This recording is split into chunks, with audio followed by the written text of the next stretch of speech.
In today's lecture, we are going to derive the equation of capacitance of a single core cable.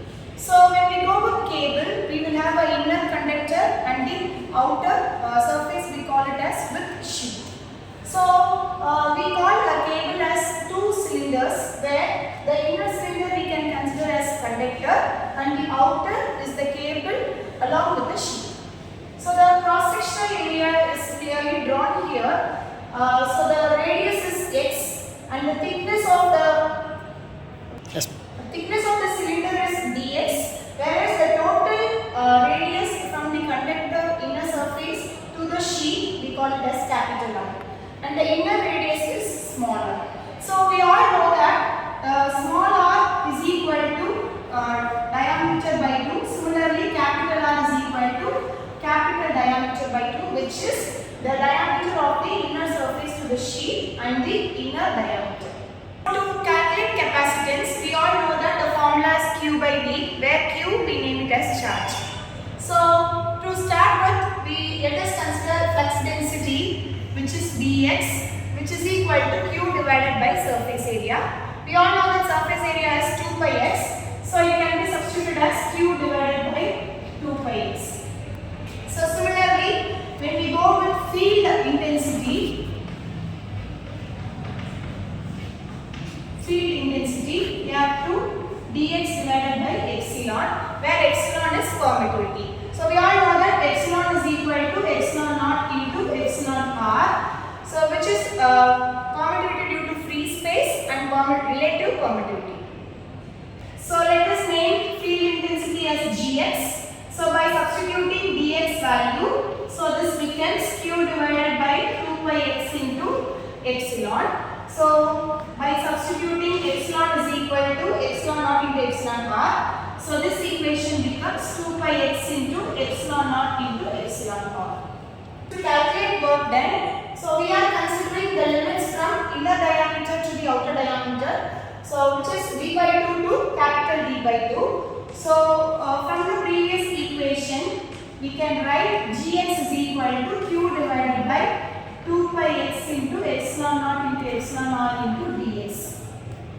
So from here, taking the constant values outside, so we can get Q divided by 2 pi epsilon naught into epsilon r, whereas which varies from d by 2 to capital D by 2, 1 by x into dx. So Q divided by 2 pi epsilon naught into epsilon r. So integrating 1 by x, we will get ln x, which varies from d by 2 to capital D by 2. So by substituting upper limit minus lower limit, so the equation becomes 2 pi epsilon naught into epsilon r. So the upper limit is ln capital D by 2 minus lower limit is ln small d by 2. So from here we can apply formula ln A minus ln B, where Q divided by 2 pi epsilon naught into epsilon r into ln A by B, which is capital D by small d. So this will be the equation for work done. Final equation which we have to derive is C is equal to Q by V. Substituting the voltage equation here, so it will be Q by 2 pi epsilon naught into epsilon r ln capital D divided by small d. So by simplifying this, the equation becomes 2 pi epsilon naught epsilon r by ln D by D. So when we come to capacitance, then the unit will be farads per meter. Similarly, when we consider radius, the same equation becomes C is equal to 2 pi epsilon naught into epsilon r divided by ln capital R by small r. So the unit will be farads per meter. So that epsilon naught can be substituted by 8.854 into 10 power minus 12.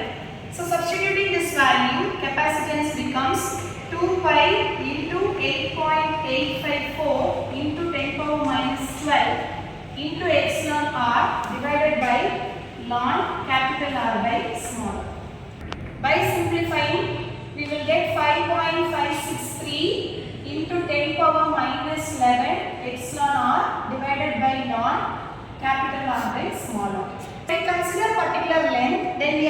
multiply the capacitance to that particular length. So in this derivation we have derived the equation for capacitance considering the inner radius and the diameter to the outer sheath. So the inner diameter